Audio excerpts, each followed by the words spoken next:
Music Sound Records on the beats.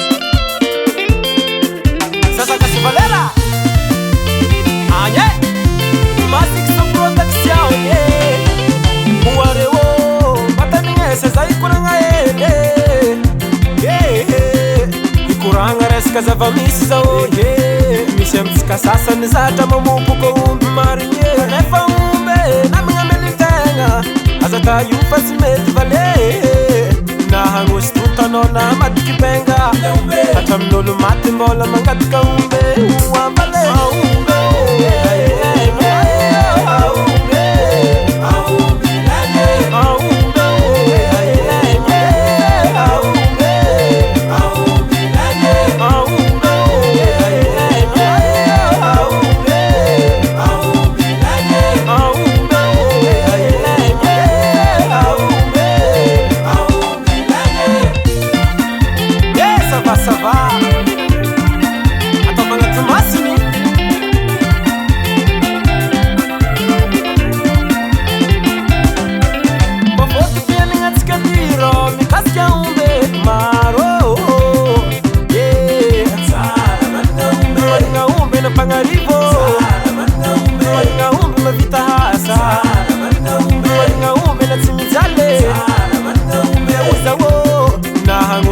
Nona matiki benga Hata mnulu mati mbola mangatika umbe Uwambale umbe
Music Sound Records.